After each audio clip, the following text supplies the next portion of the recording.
सन 2026 America के राष्ट्रपति Donald Trump ने कुछ गुप्त फाइलें देखी, फिर चुप हो गए। जो आदमी पूरी जिंदगी हर मुद्दे पर बोलता रहा, जो कभी चुप रहना नहीं जानता, वही आदमी एरिया 51 के बारे में एक शब्द भी नहीं बोल रहा।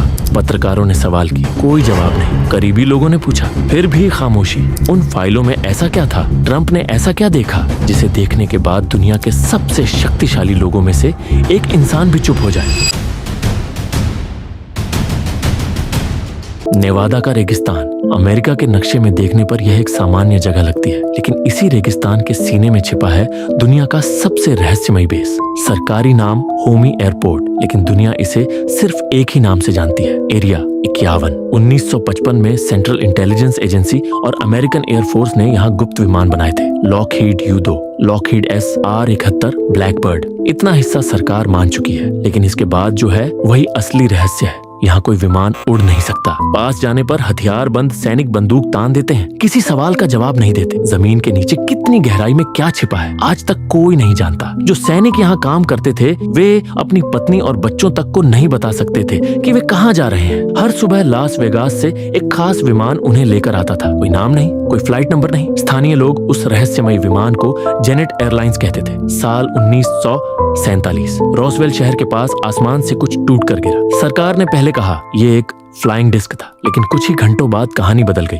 नहीं, ये तो एक सामान्य वेदर बैलून था। लेकिन जो लोग उस जगह पर गए थे, जिन्होंने अपनी आंखों से वह मलबा देखा था, उन्होंने बिल्कुल अलग कहानी बताई। उनका कहना था कि वहाँ ऐसी धातु के टुकड़े थे जिन्हें मोड़ने पर वे खुद ही सीधे हो जाते थे। वे इस दुनिया की किसी भी जानी पहचानी धातु जैसे नहीं थे। और सबसे डरावनी बात, वहाँ छोटे छोटे शरीर मिले थे जिनके सिर असामान्य रूप से बड़े थे और आंखें भी बहुत बड़ी थी। वह मलबा, वे शरीर रातों रात कहाँ ले जाए गए?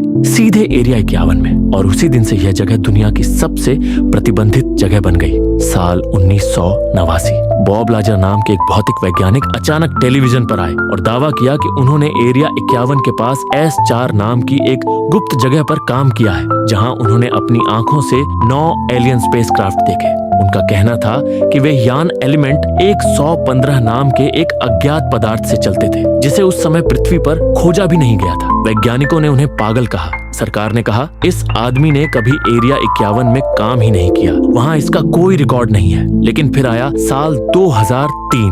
वैज्ञानिकों ने रिसर्च करके सचमुच एलिमेंट 115 खोज निकाला। उसका नाम रखा गया मॉस्कोवियम। एक पागल आदमी ने जो बात 10 साल पहले कही थी, विज्ञान ने उसे सच साबित कर दिया। लाजर को यह सब पहले से कैसे पता था? इस सवाल का जवाब आज तक कोई नहीं दे पाया। साल 2023 अमेरिकन कांग्रेस में एक अभूतपूर्व सुनवाई हुई। पूर्व खुफिया अधिकारी डेविड ग्रूश ने शपथ लेकर कांग्रेस के सामने कहा, अमेरिकन सरकार के पास एलियन स्पेसक्राफ्ट मौजूद है। सिर्फ स्पेसक्राफ्ट ही नहीं, एलियन जैविक प्राणी भी मौजूद है। पूरा अमेरिका स्तब्ध रह गया, क्योंकि यह किसी यूट्यूब चैनल का दावा नहीं था, कोई कॉन्स्पिरेसी थ्योरी नहीं थी। ये कांग्रेस के अंदर शपथ लेकर एक सरकारी अधिकारी का सीधा बयान था। शपथ लेकर झूठ बोलने पर जेल हो सकती है। फिर भी उन्होंने यह कहा और आज तक उन पर झूठ बोलने का कोई आरोप साबित नहीं हुआ। और फिर आया साल 2026। डोनाल्ड ट्रंप दूसरी बार राष्ट्रपति बने और एक ऐतिहासिक प्रेसिडेंशियल डायरेक्टिव जारी किया। UAP यानी अनआइडेंटिफाइड एरियल फिनोमेना से जुड़ी सभी गुप्त फाइल्स डिक्लासिफाई करनी होंगी। दशकों से बंद पड़ी फाइल्स को खोलने की प्रक्रिया शुरू हुई। लेकिन तभी सामने आई सबसे डरावनी बात।